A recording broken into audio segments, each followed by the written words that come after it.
All right, welcome in everyone to the Sunday evening live stream brought to you by Mark Saunders and Allstate Insurance. Hey, Rod, Jerry, you guys doing all right this weekend? Have a good weekend? Hey, man, I'm doing great. I mean, I wasn't at Fertitta Center yesterday, so that was a good start for the weekend, not being there for that game. Somebody already hit us out the live stream during the NBA All-Star game. Just keep us updated on how many threes Steph Curry hits in the first hour. I'm sure it's going to be 12 or 13 at the rate he's been going. I see people checking in from Longview, Tyler, Port Arthur, Blytheville, Arkansas. Has anybody ever been to Blytheville, Arkansas? Bobby has. Oh, yeah. There you go. Yeah, there was some tight end there in 1987 or something that ran a 4.9. I don't know. Bobby's been everywhere, man. Bobby's one of those. I've been everywhere, man. I will tell you, if it's on 30, 40, I-20, or I-10, the chances are, if it's within an hour of those and has had a football player in my lifetime, I have been there. So yes, you're right. You're right, Jerry. Hey guys, welcome in Rod Babers. Also, Rod, Longhorns did lose to Houston down in to the Cougars down in the Fertitta Center. That was not a pretty game. Longhorn baseball team, that was the basketball team. Baseball team, though, took 2 of 3 from San Diego. The rubber match just finished about an hour ago. The Longhorns winning that one 9-4. They lost last night in 11 innings, 6-5.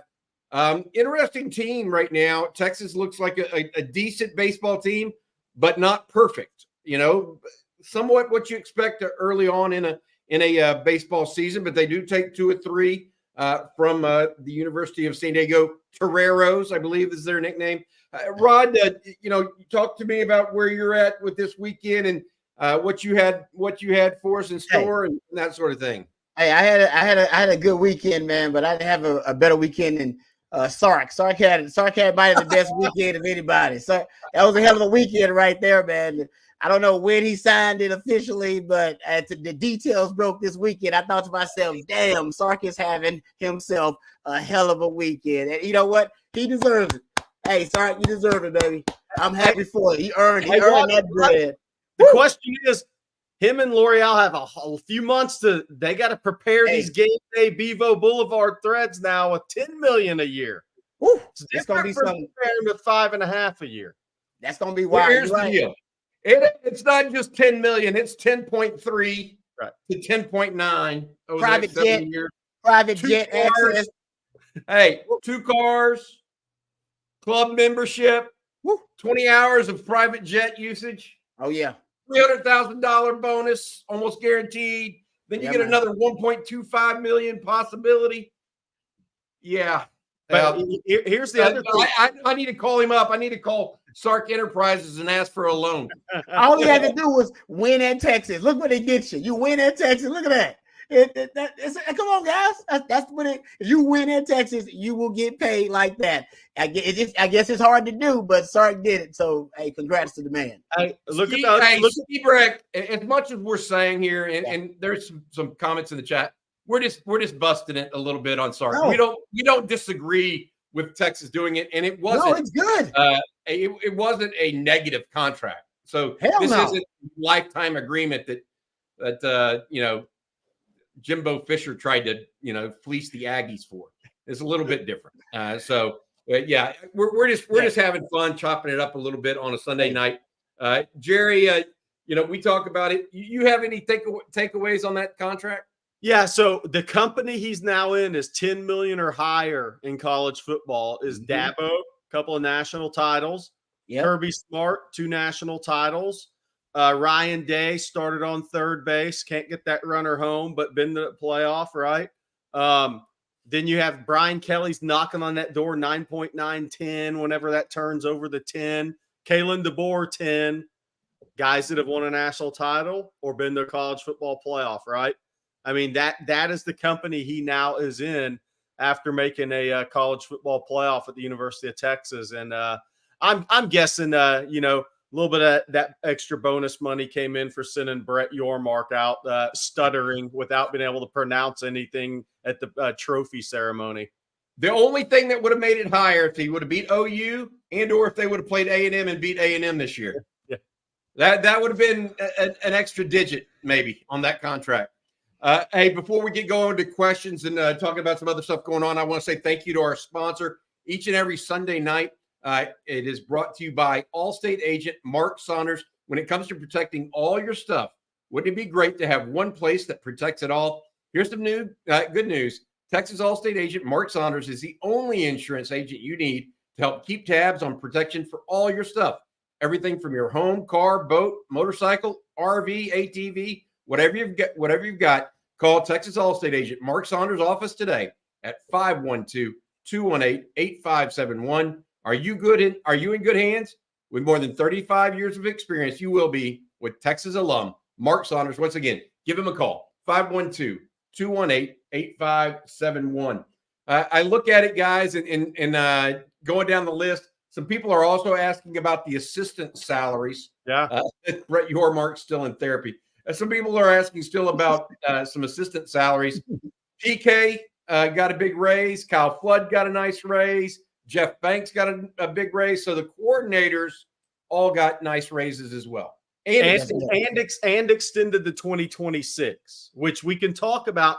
That wasn't the case with all assistants, so it wasn't just blanket everybody's extended through 2026. That was more both coordinators and Jeff Banks, who, is essentially the assistant GM, the SARC, in the whole Texas football program. But then you had Tashard Choice getting a little bump and extended to 2025. A couple others extended through 2025. Johnny Nance and Kenny Baker contract, I haven't seen any terms for those. Then you had Tashard Choice. Then you had defensive backs coach Blake Gideon and Terry Joseph extended through 24. So not everybody got the same length of extension, obviously, which is to be expected. Yep. Good stuff. Good stuff, guys. All right, we're going to take y'all's questions coming up here. We also have a special guest, we hope, expected around 7:30 this evening. That's Santana Wilson, defensive back out of Arizona. His dad, Adrian Wilson, former All-Pro. Santana signed with the Longhorns in December, is not on campus yet. Will be joining us and will be joining the team in May of this year. But hopefully he talks to us a little bit this evening on the live stream here with Rod Babers and Jerry Hamilton, as well as myself. Guys, I look at all of this stuff and what's going on right now in recruiting, Jerry, and I wanted to get your take on it. You put up something today or over the weekend about the offensive line recruits. Where is Texas at in that scenario right now? And I thought the reason I really wanted to bring it up is we often talk about recruiting on here. You had a number that you thought Texas was going to try to get to. I had been hearing it would be 4 signees in 2025. You're hearing it's more like 5. Is that accurate? I think it could go to 5 in the offensive line class in 25 because there's such depth of talent, not only in state, but just guys Texas can get in on right now. The whole kicker is if you have 4 and Fasusi decides to go your way, obviously you have 5 at that point in time, right? So could you end a class with 4? Yeah, but if you get the right 5, it's not to be ruled out in this class. One of the things I kind of reported it on Texas football, Fasusi is expected with his family at some point in April. I believe that'll be to make a visit to Texas. John Mills out of San Francisco, who Texas, they're very high on in the building, will be back in early April, an official visit June 14th through 16th. And there's a lot of guys that are being evaluated. That's the one thing I want to keep stressing. While, there's some guys that can pick up the phone and commit to Texas right now, there's not a push in March. A lot of guys are going to be will Texas get 2 or 3 commitments in April? I'm definitely not ruling it out, guys. I think they have a little momentum, but that spring evaluation period to kind of finalize these boards headed into June official visits is definitely in play. And those that have followed Sark's recruiting at Texas is we call it recruit through the whistle, evaluate through the whistle, put all of it through the whistle. But that's what they're going to do. This is not going to be a class that fills up fast. They're going to make the most of their spring evaluation period, go out and see more guys, see some of those guys. Once again, they've offered, whether that was the 19 January through February 2nd offers in the 25 class or guys they had previously offered. This is going to be a thorough evaluated class as normal. Yeah, I'm interested to see where they go as far as tackle, guard, and center. They're going to do 1, 2, and 2, or what are they trying to do there? Yeah, I don't know. I'm not for sure on that. 2 tackles is going to be needed in this class after taking 3 in the class last year, and it was center, guard, right tackle. Brandon Baker will start his career at right tackle. Does that mean he won't cross train? No. Cameron Williams cross train. They'll cross train him, but he's kind of looked at as a really talented right tackle prospect, especially considering Trevor Goosby's looked at as a very talented young left tackle. So I think you're going to see 2 tackles in that class. I'm not sure you get a center in this class. Could it be a guard that works at center? I mean, Jaden Chapman's worked at every position at some point since he's been on campus at Texas. But I think you're more headed to tackles, guards, with the center position actually maybe being the deepest on the offensive line this spring, guys. I mean, you got Jake Majors, Cole Hudson, Connor Robertson, and Daniel Cruz. Name any other time you've talked about Texas having that type of experience and depth at the center position. Not in my years covering this. All right. Next piece I want to go to that I wanted to talk about, and it was a discussion over on OnTexasFootball.com earlier today, and I want to get Rod's feedback on it. Jerry, you started this thread.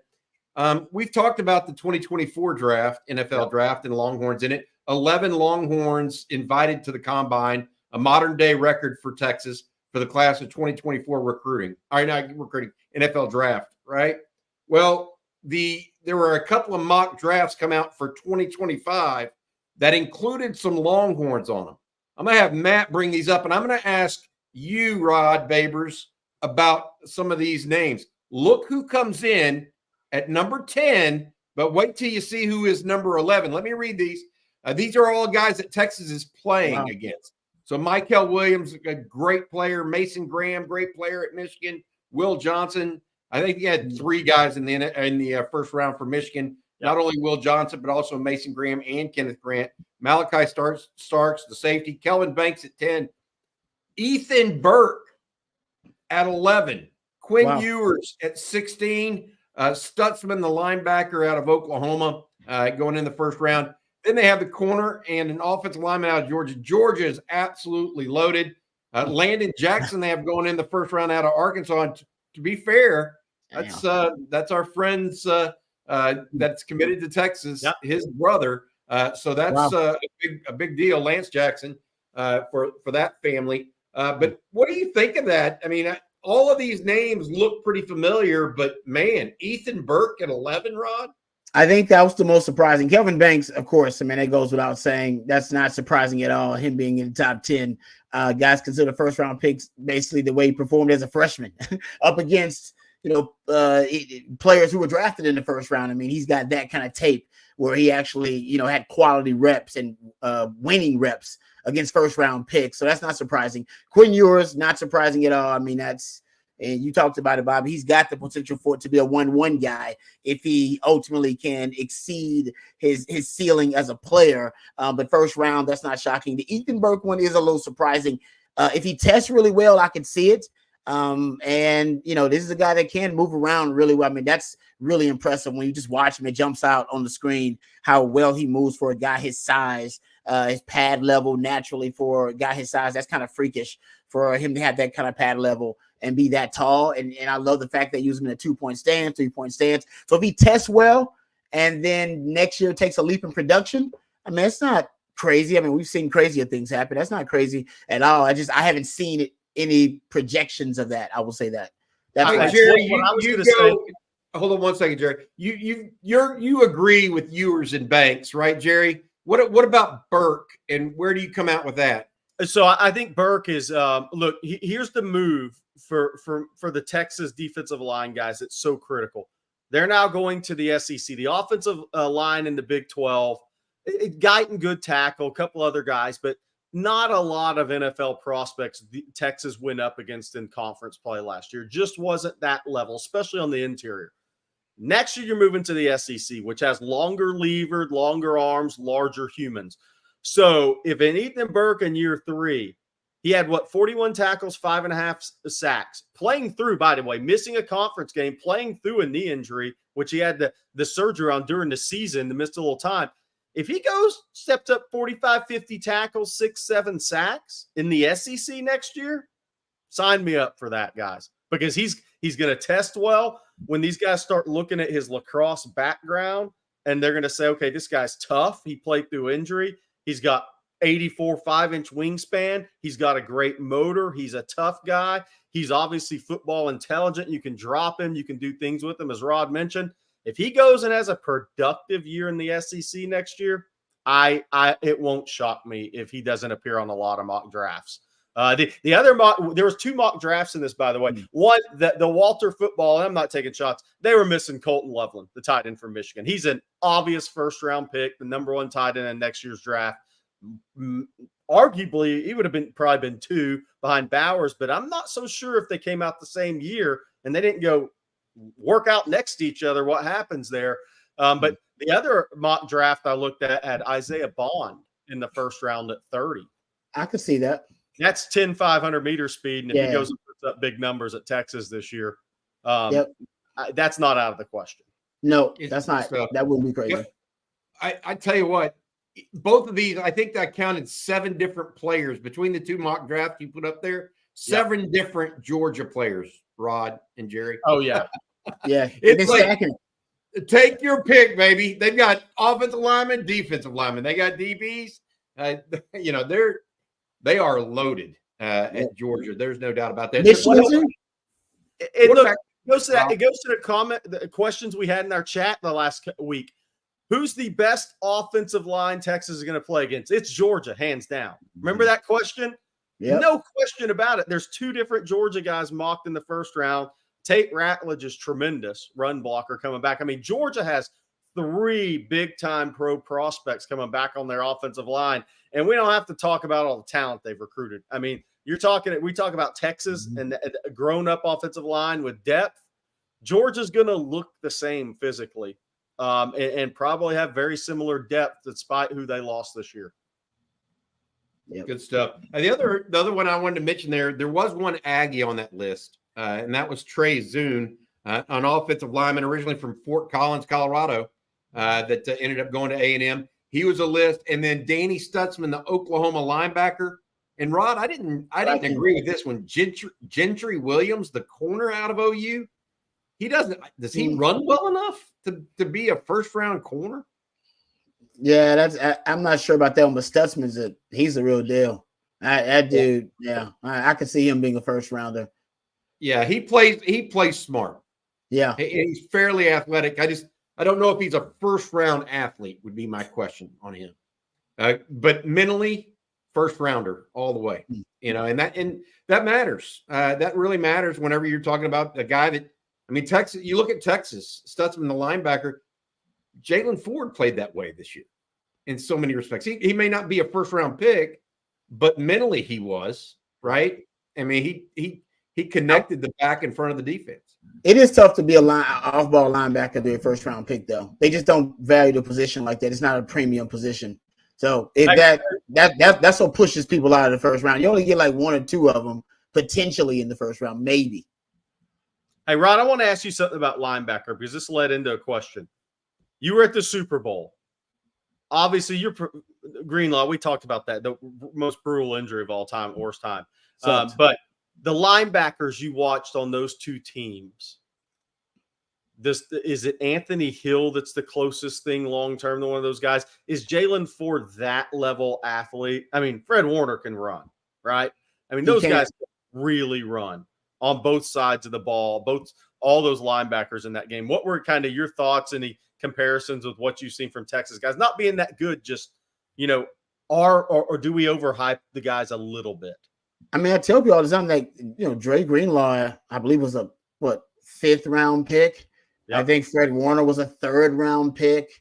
That's just kind of where our off-ball linebackers are drafted these days. It really is less about the overall evaluation. I do think Jalen Ford has a chance, depending on where he goes and what system, to be an NFL starter at one point in his career. I do. I think he's got that ability. Is he a freak like a Fred Warner? I do think coverage-wise, he's a natural coverage linebacker. I think that's his strength.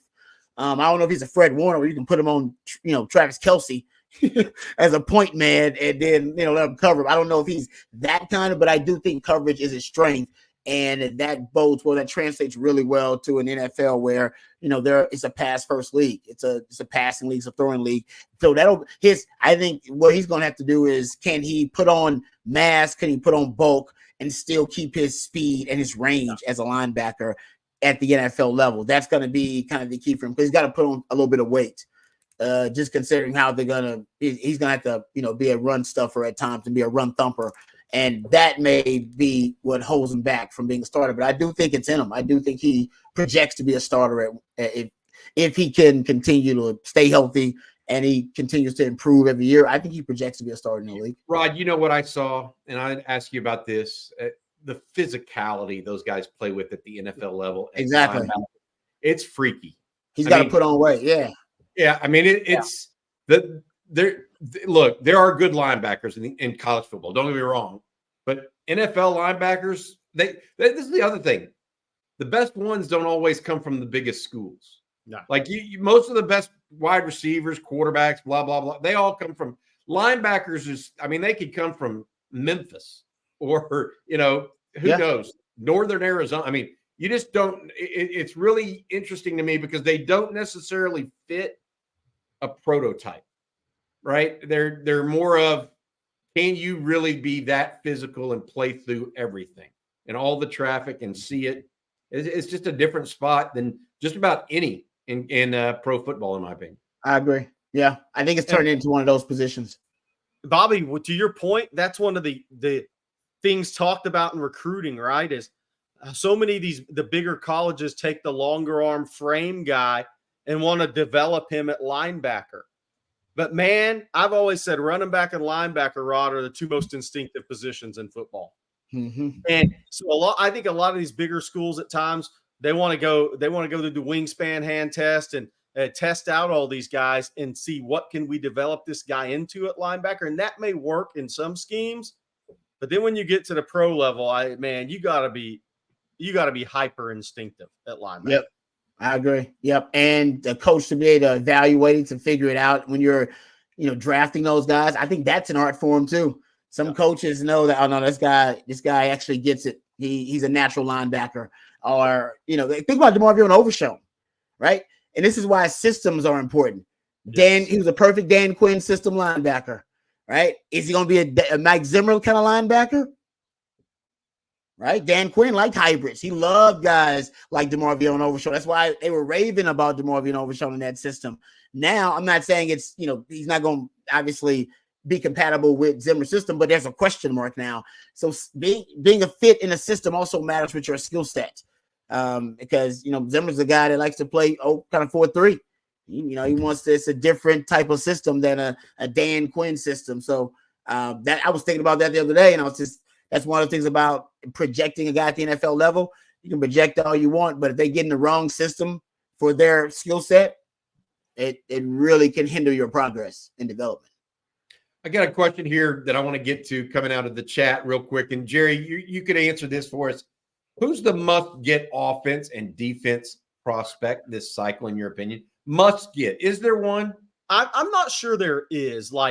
So I think Fasusi and DeCorian Moore is close to that as you can get on the offensive side. And I'm talking about for Texas. But my reality is John Turntine in 26 at offensive tackle is the top prospect in the state, regardless of classification. That was last year as a sophomore with the 24, 25, 26 class. So I think Turntine maybe even more so next year. And then, on defense, for me, I think with Texas, Dorian Brew's a guy that's very, very high up on the board with the Texas staff. I was over there Thursday. But then the other one, look, Brandon Brown has some special qualities at D-line. And so a guy you have committed, that's a tough – he would be one because I just don't think there are that many combination of first and second step quickness, violence with hands, naturally strong, enough length, guy that can pursue the football outside the hash marks at that position. He's kind of rare. Yeah. All right. Hey, I want to bring this topic up. Go to the next topic here that I had penciled in to kind of discuss today. I don't know if y'all saw this or not, but the NCAA is announcing, and ESPN said they've agreed on a new playoff format and another agreement through like 2030 or something like that, I think it was.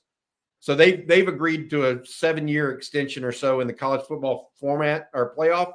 Here's the issue with that, guys. So it's a 12-team format. It has to have 5 conferences, of which the Pac-12, which is now the Pac-2, is one of those spots. So Washington State and Oregon State are either going to get paid a Brinks truck for passing up this opportunity, or they're going to make it into somebody's conference, and they'll get some of that money that way. I mean, I don't know what to say. How are Washington State and Oregon State, unless they bring in, I mean, who else would they even bring in to create a conference? Boise State, Air Force, Colorado State, San Diego State. I mean, what are they even going to do? I mean, that's what I don't understand about this. So right now the NCAA is in a pickle, and Jerome brings this up. With the changing college landscape, is it more likely to break away from the NCAA in the future? When do you think player trades will start happening between schools? I don't think that's going to happen, because there's something called academics here. Yeah. But what's the thought process for you guys?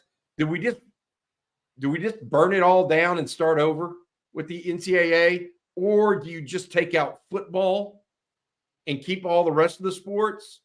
What are y'all's thoughts here?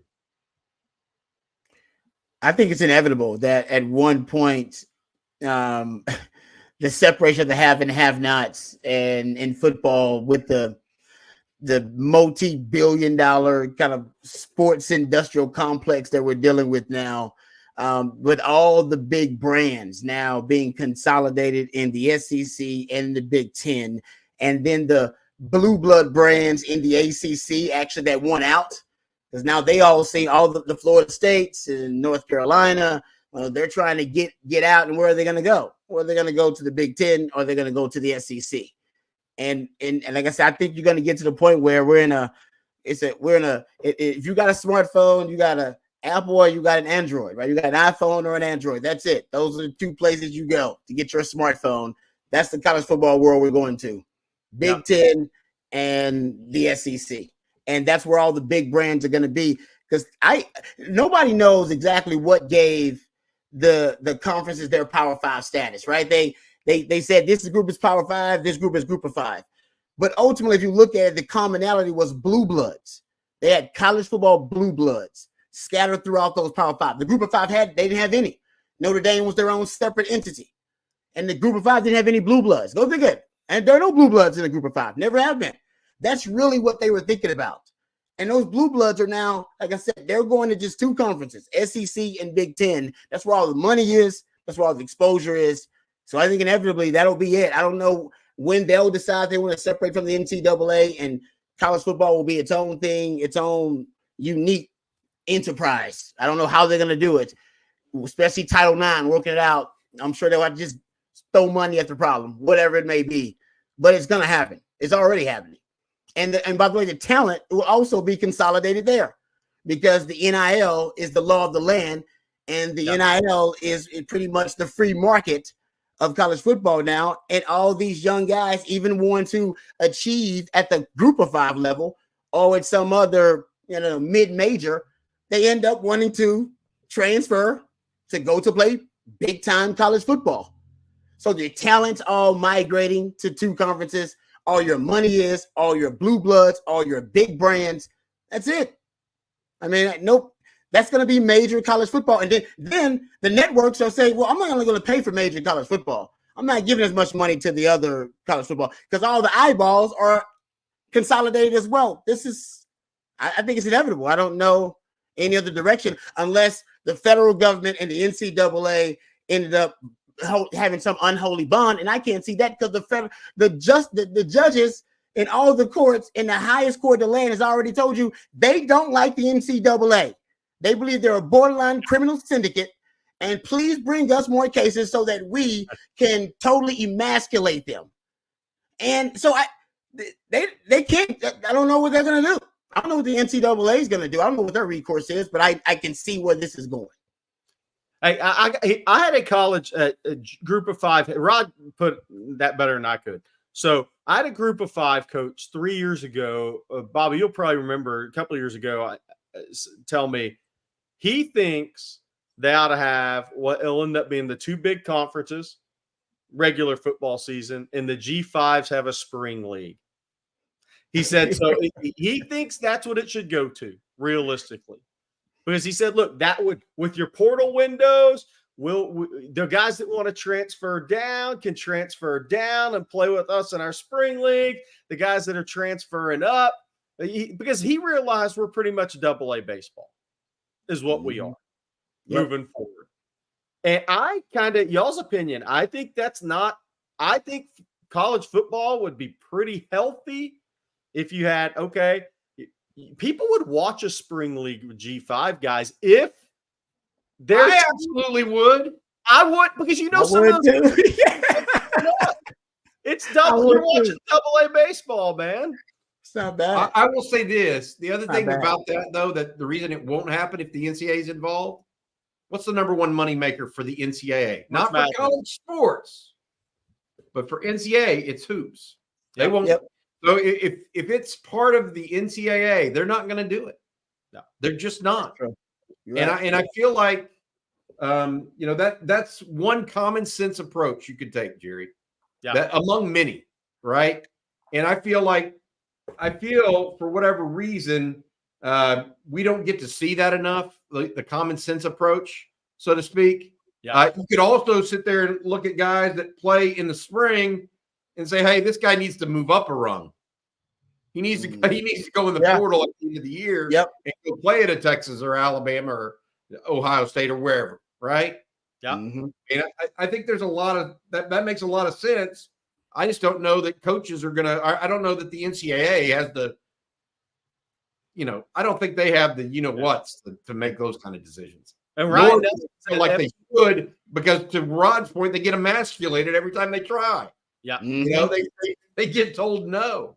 I feel like we bark up this tree a little bit, but one of the things I would add and circle back to for you guys is that right now we are in the NCAA system, but the NCAA doesn't even know what's going to be around in 3 months.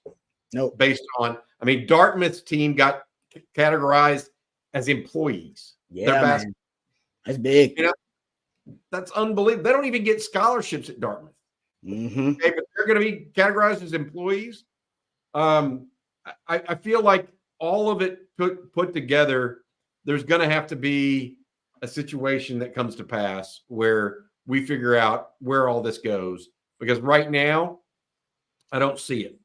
I don't see a path forward that makes a lot of sense within the NCAA ecosystem. And, Chris Del Conte has done some speaking in private with folks and stuff. And, he doesn't know. He's like, look, good luck figuring out what's going to happen. He's not a lawyer. You know what I mean? It's like, I'm trying to lead this aircraft carrier the best I can. Right. And that's all I can do. And make sure that we do the best that we can. And I think he's got the right attitude about that, because he doesn't, there are 100 different lawyers looking at this stuff, trying to figure out what's next. I just want it to come out to where, whether it's 48, 64, I really don't care. I just want to see the guys play that should be playing and it be competitive. That's my biggest piece. By the way, Santana Wilson has to reschedule. He'll come on with us this week. Okay, good deal. No, I think ultimately, this is why I love the move by the Texas, the leadership, Jay Hartzell and Kevin Otype behind the scenes and CDC going to the SEC. Because people say it's about money, but Texas got money, right? Texas printing money over there. Okay, they've been having money. Ray McComb said, right? They got more money than anybody except the Catholic Church. He wasn't lying. They got lots of money over there. The move was not all about money. It was about security, because the SEC had a leadership. They had a vision. And with the changing landscape of college sports, that's one thing that leadership knows. They're like, man, nobody knows what the hell is going to happen in college sports right now. Nobody. We have no idea. Hell, the federal government can anytime can step in and go, listen, we got a federal legislation for NIL. We got this. Boom. And that could change everything at any given moment, too. We have no idea what's going to happen. With that being your new normal, you need better leadership. And at the time, I like Brett Yormark better, but at the time, they didn't have it in the Big 12. And you had to go somewhere where if the landscape shifts on you and, you know, the ground beneath your feet, right, is taken out, that, you know, you got secure leadership that has a vision for, you know, the future of your brand, the future of your conference. And the SEC was as stable as it got. It was more stable than the Big Ten. Big Ten got a better TV deal, but the SEC, in terms of college sports, to me, they have better leadership. Yeah, the Big Ten even changes leadership on. They just got another. I mean, the SEC's got the most stable leadership, and that's where they want it to be. And I'll say this, and it might have been a smaller piece to it, but look, people looked around and said, "Well, hold on now. All these kids talk about playing in the SEC. Mm-hmm. We're at a competitive recruiting disadvantage, and that had to be addressed, and that's part of that security, Rod. It is. That has to be addressed because, look, people might think, well, the powers that be at Texas, they don't care. They don't pay attention. They don't know who Colin Simmons is. But nah, that's not true. When guys like Colin Simmons are coming out their sophomore year saying, I'm going to play in the SEC, right? Whoa, okay, and you see more kids going that way, going that way, and the reasons they're saying they're going that way, you know, that's where the national championships are coming from. NFL draft, blah, blah, blah, all the way. All your bullet points are true. Then if you take a step back and say, whoa, now, this isn't one or two guys saying this. This is 9 out of the top 15 guys in the state. This is 15 of the top 20 guys you're trying to recruit around the country are all saying the same thing. So that played a part in it on some level. But that goes to security. Great point, brother. Yeah, I feel like we're all talking about the same thing here. I do believe that the going into the SEC provides direction to Rod's point, and it provides advantage to Jerry's point. Both of those things. The question I have is this new committee that they created. We haven't really heard who is the person on that committee for the University of Texas. Is that Jay Hartzell? Because they said it was going to be chancellors, presidents, or ADs. And Texas and the SEC and the Big Ten, they're going to have all that mix. Well, who's that representative for the University of Texas?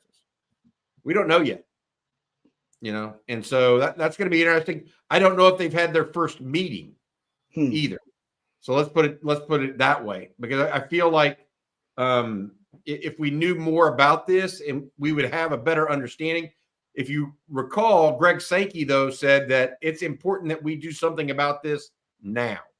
Yep. It wasn't hey, let's sit on let's take roll and then talk about it and then come back and convene in 6 months. It was, we need to do something about this now. All right, that's going to do it. We'll talk more about that. We could talk about the NCAA and what to do there or not to do for the next month or 6 months, perhaps. Let's get on back to a little Longhorn talk here. This one from King, me, Jerry, and Rod. Any true sophomores you're excited to see their progression by the spring game? I'm going to add this one. I already mentioned Warren Roberson on Friday, I believe, and heard that he has been looking good yet again. It could be a situation, guys, by the way, the Gunners next year, Trey Wisner, Warren Roberson. Just put that one out there for you. Who do you have as sophomores, or at least in the 2023 class, that you might put in that category, guys? Sadir. He's my number one. Yeah, Sadir Mitchell. Yep, I agree. Yeah, that guy's got. He's got all the raw tools and he's got all the measurables. And at that position specifically, Texas right now, they need guys to step up. They need a healthy rotation at that position. I think they got good frontline guys. but going to the SEC, Jerry talks about it all the time. Line of scrimmage league, bigger bodies, stronger, better athletes on the lines of scrimmage. Those guys are going to get worn down, and they're going to need, quality reps from a healthy rotation of guys. So he's got to be one of them. This is the year. I have a feeling we're all going to be talking defense here on this answer to this question. Ski Break brought up Derek Williams. Absolutely.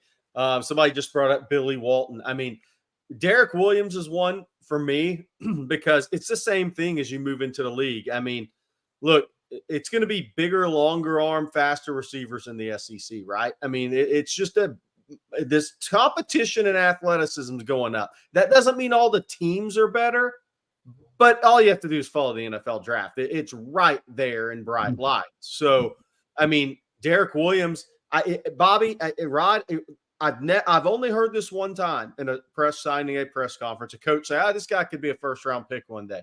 That's not just something you say, man. I mean, so if Derek Williams in year 2, does he make that big jump that you start to say, whoa, okay, this guy's going to end up being a first-round pick? That makes – how much better does that make you? So he is one for me. Obviously, those young DBs, Warren Roberson, you said, Malik Muhammad, those guys. Bobby, I'm going to let you talk about a little bit about linebacker because I think also – LaFau, some of these guys, what's a Darian Gillette going to look like a year learning a position? So somebody's asking about Colton Vosick. Vosick's still battling injury. We'll see if he's fully healthy by spring. I got to be the Gillette. The call of Darian Gillette is one that I've, he was the guy that they mentioned in winter work. So during the bowl practices, he actually got brought up to me, but I haven't heard his name again since. And so, it's not that long ago, right? It's only a month since they were down in New Orleans, or maybe a little bit less than that, even. So, or more than that. I mean, I feel like if we look at it that way and that way only, the linebacker spot is going to be whether it's Akana, LaFau, Gillette, Burrell, Walton, and some of them are edge guys, and they're playing around with them, trying to be two different things at times. I mean, guys are going to get looks at two spots.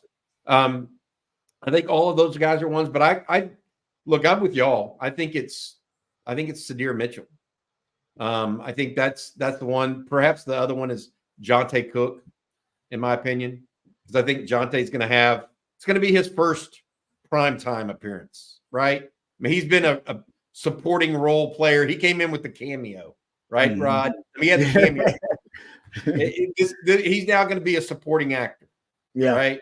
And so I think that's going to be a big one at tight or at wide receiver. Beyond that, I just don't, wait and see more from Cedric Baxter. What's he look like? 3 months hence, after having a good season or a good off season.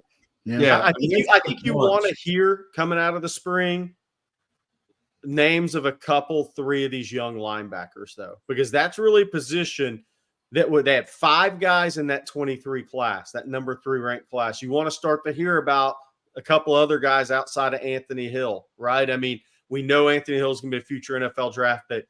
Does Lunga LaFau take that step, right? Do you hear Gillette? Do you hear Samaje Burrell off the redshirt? I'm just throwing, Tassili Akana, who didn't go through spring practice last year.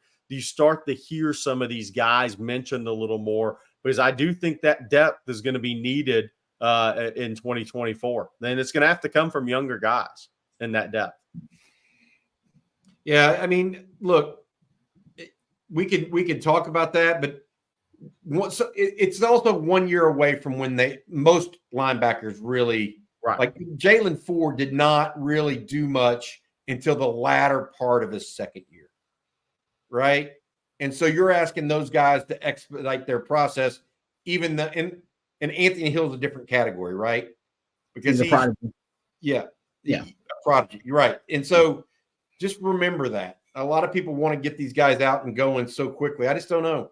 I don't know if they can. Hey, Justin Yarbrough has a super chat here for us. Jerry, I love to see all the talent coming out of Galveston County. It's been a few years since we've seen that much talent coming out of our area. What do you think of that? I mean, Jonah Williams is down there, Tyler Thomas at Dickinson. Is Dickinson Galveston County? I don't know for sure. Yeah, it is. It is. So I'll bring up a couple of names. Here's what makes this Galveston County so good right now. So Hitchcock, well, they won state last year in basketball. They're favored to win it again. We'll see. But they have a kid, Bryce Dorsey, that's going to UNLV. Just remember the name. He'll portal up in a couple of years. He's just one of those guys that was, for whatever reason, was under-recruited. But you can watch his huddle tape, and it's one thing. You watch him guard the basketball. I've been to 2 Hitchcock basketball games this year, and you're like, whoa, this guy has the dog in him, okay? And so he's going to UNLV with that chip on his shoulder to prove everybody wrong. You don't guard the basketball like that if you don't have it, okay? 94 feet and move the feet and shuffle and do all the things he does, slide and be physical and recover and chase the ball all around the basketball. Those guys don't grow on trees. So that's a guy that if he stays healthy and ends up playing safety, watch out for a guy that portal up. But, yeah, Jonah Williams. You have Kelshawn Johnson at Hitchcock. You have Malcolm Simpson, who was at Ball, now at Hitchcock, D lineman, who I think has a chance, I think, getting his academics situated. Galveston Ball's got 4 or 5 Division I guys. Jonah's the name there, leaning to Oklahoma. But they have 3 other guys that'll go G5. A couple of those guys will end up they'll go to AA baseball, end up in the majors. But there's a lot of talent. Dickinson's had a number of guys. Their guys just have to go maximize. They had the guys in the 22 class that went to A&M. Obviously, the tight end that had the ACL, the offensive line, P.J. Williams, who just kind of was a disaster there, one of those disasters in that class. So those guys need to maximize. Dickinson's got a lot of young talent. They got a couple of borderline G5, P5 tight ends on that team. They've got a lot of young talent. That's where some of those kids that used to go to Lamarck in Texas City are now going to Dickinson. So there's a lot of talent down there right now. Hitchcock's got the quarterback committed to Texas Tech in 25. That's a really good athlete. Kelshawn Johnson, I think, is a top 100 level kid in the country. So there's 3 guys from Galveston County, maybe 4. We'll see what Tyler Thomas looks like. There's at least 3 guys that are going to be top 300 level kids in the country out of Galveston County. Jeez. It's been a while. Damn. Hey, I got this one. Ekim is asking, does Texas ever get lacrosse as a competitive sport, just like beach volleyball? Maybe if it's female lacrosse. Yeah, no more male sports. Texas right now is looking at adding women's sports, not men's sports, because of Title IX. Yep. Your student body representation has to equal your athletic representation. And I think Texas is in the 50s to low 60% female to male population right now on campus. And so they need more female sports, most likely to stay in compliance with Title IX. I don't know if that means gymnastics, equestrian. I mean, who knows what Chris Del Conte has up his sleeve in that regard. But I do believe that that's going to be the case. All right. I want to say thanks again to our sponsor. Each and every Sunday night live stream brought to you by our friend Mark Saunders, Texas Allstate agent.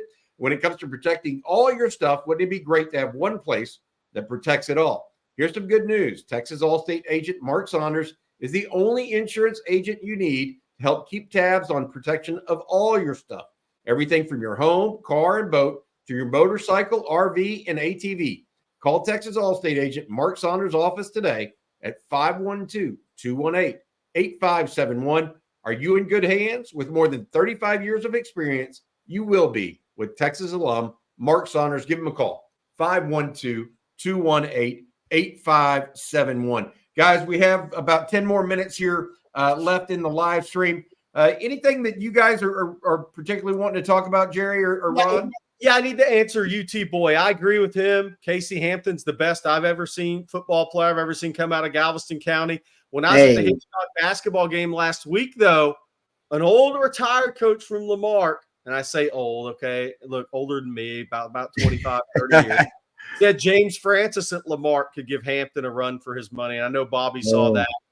So those are the 2 names that everybody brings up from Galveston County as the best 2 football players they've ever seen come out of there. And Patrick Bates was the 3rd guy mentioned, by the way, who Ball went to A&M, the 6'4", 5 safety that played in the NFL with the Raiders. Those are the 3 names you hear the most down there.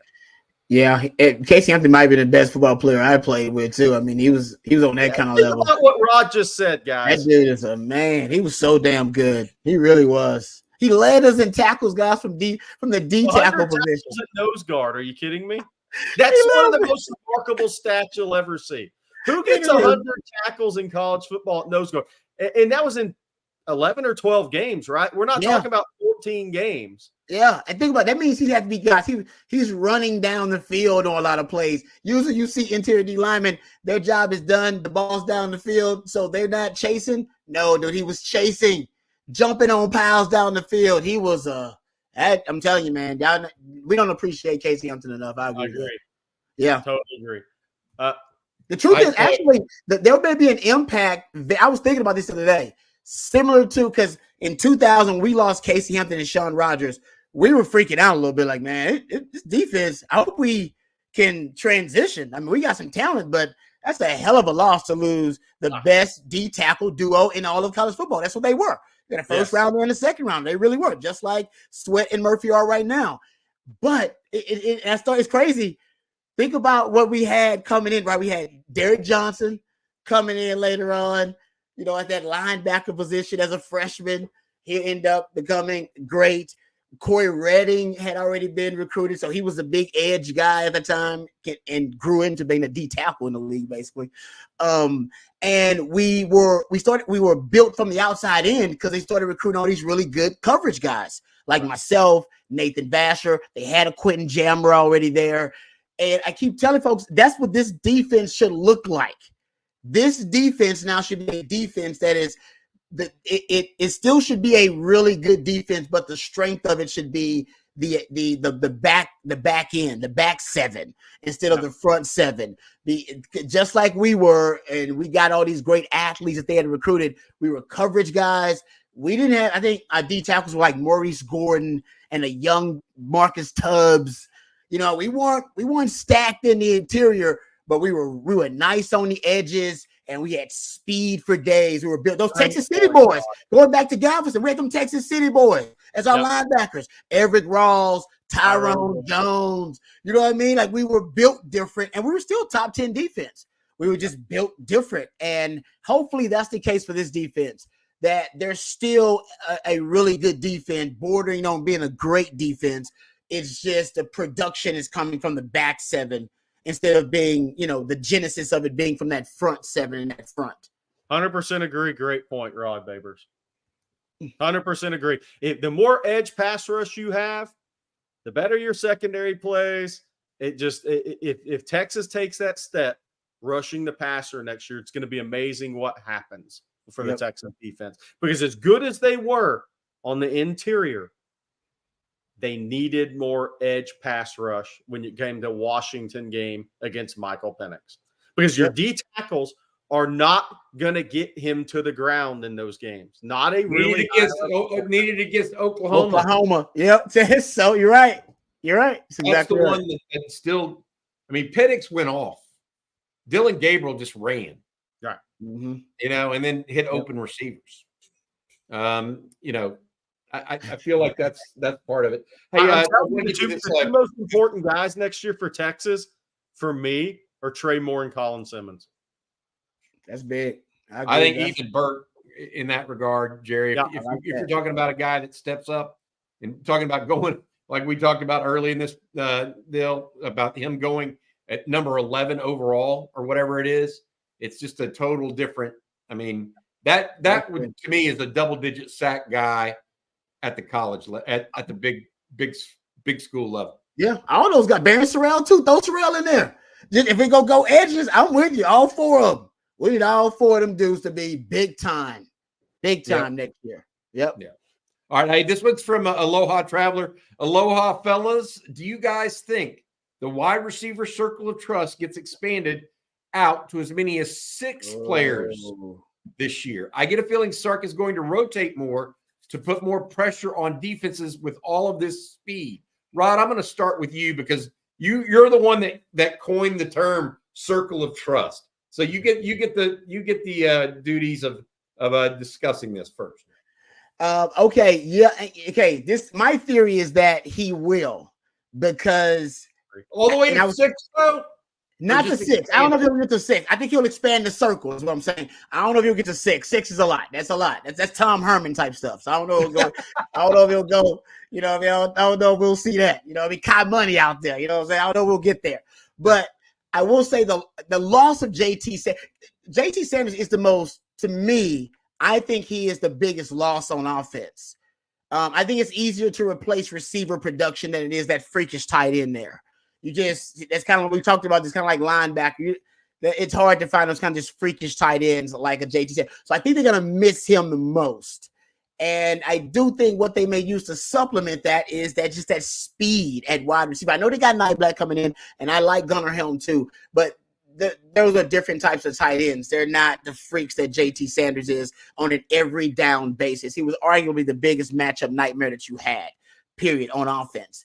But I do think, I've said this before, I wonder if Sark, because Sark, every now and then he'll dive back into his bag of goodies and bags of tricks, things that he's acquired throughout his time as a play caller in different stops. And when he was at Alabama and he had them 4 receivers, Waddle and Judy and Devontae Smith and Ruggs, man, he had the red package. And it was just 10 personnel, 1 back, 0 tight ends, 4 wide receivers on the field. And, you know, the justification is simple, right? I mean, why don't you throw out there the 4 wide receivers who are first round picks, nightmare fuel, and force a defensive coordinator to figure it out, right? Just force a defensive coordinator to figure that out. All right. What personnel package you want to run against these 4 wide receivers? Because there's a matchup advantage and a mismatch somewhere on, you know, and we just got to find it. And I think Texas can do the same thing because they do have just a plethora of really talented wide receivers they're bringing in. Golden, Bond, Bolden. They'll have a young Jonte Cook. Ryan Wingo is one of those guys where, man, you look at that guy and you go, well, they got to play him some. They got to throw him out there. They got to sprinkle him in there at least. Yeah. I mean, that guy's a freak. I mean, we're at 4 or 5 right there just with that group right there. To Rod's point, he just named the 5.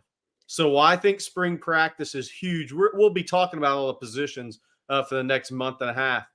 Slot receiver. Since Silas Bolden is not here this spring, DeAndre Moore and Ryan Niblett, here's your chance. If you don't bust through this spring, it's going to be tough to be that 6 for Sark to put that 6 man on the field, because these guys are going to have a lot of opportunity this spring to show, okay, we've grown, we're ready. Okay, Sark can trust one of us to put us on the field and get that number to 6. I think your 5 are spot on. I think DeAndre Moore, I think Niblett needs to continue to be patient in his development unless he just comes out this spring and is totally different. But DeAndre Moore, man, this is your spring. Time to go get it done. Yep. And if it's going to expand, so I think they're going to have 4 for sure.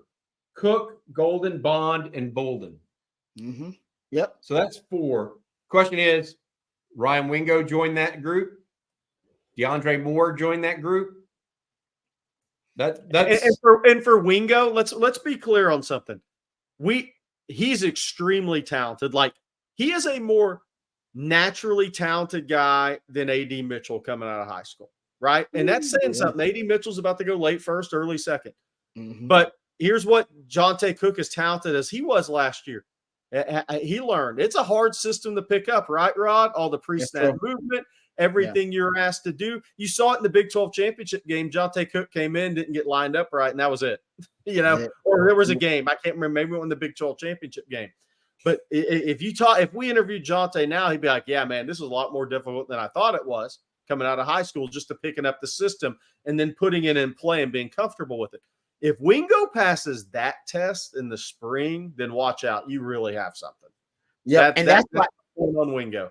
And to Jerry's point, and Sark admitted this, right? That he teaches all the receivers, all the positions. That's right. He throws it all along. Teaches all the receivers, all the positions, because he wants position fluidity. And yes, that can be a lot for someone new to the system. That can be a lot for a young guy. That's why it is a circle of trust. Because once you show him that you can learn all of that, you have that capability, you have that intellectual capacity, that's when you crack the circle. But until then, and like Jerry said, you can get just as easily as you get in the circle, you can do something, and then there's that distrust, and the circle kick you out the circle. You running when you like Casey Kane going, I thought I was in the circle. And like, nope, no, they got. Now you're outside the circle. We're like, oh, damn, what happened? Whatever. You got to go back and watch the film to find out why you outside the circle because you ain't in the circle anymore. Right. So you don't just guarantee to stay in. And by the way, just because you transfer, ask Isaiah Nayor. Don't mean you're going to be in the circle. Just because you came here don't guarantee you're going to be in the circle of trust. Isaiah Nayor still trying to get that in that circle. You're like, what the hell? I thought I was in the circle. Nope. It's Tariq Milton. Hey, man, just Sark is really particular about. He works really close with the receivers. He's really particular about guys and how they run his routes. Nigel Robertson led me into it, baby. He had to do it. Most anticipated spring practice since 04 for me, guys. And I'm going to keep banging the drum till my drumsticks break in half. You're going to see a lot of Arch. Okay. Last year, he was in there with the walk-ons getting chased around the football field for an hour and a half, right? Anthony Hill made his life hell. Right. He never got to really step into a throw against the walk-on deep balls and all that stuff, right? But I just think this is going to be such an anticipated spring practice. The move to the SEC coming off the playoff. I mean, Trey Owens will get some looks in the spring, but this, it's going to be a lot of Quinn and Arch here because this is really, let's be real. Quinn's back for another year. This is the spring that gets Arch ready to take the reins next year. I mean, that's just a reality for all this. Not to say that there won't be competition. There's always competition. But then 17 early enrollees, the guys out of the portal that are here. I guarantee you people are going to be there'll be questions in our chat. How's Savea? What's he look like? We need help on defensive line. Think about all the things with the program. You're about to have 9, 10 guys drafted, 11 at the combine. But going to the SEC, ranked top 5 preseason, Quinn will be 1 or 2 on the Heisman list, right? People will want to see them. They'll get to see the most of Arch they have since he's been at Texas. See all these younger classes grow up, right? I think people are going to be looking at the offensive line. Okay, what? So is Hayden Connor getting a little time at right tackle? What does that mean at left guard? I mean, so what does Trevor Gooseby look like at 6'7 3/4", 315? At the backup left tackle? What does Brandon Baker look like at right? Just think about all the talent. Is Neto making a run here at left guard? I mean, I could keep going down the list, right?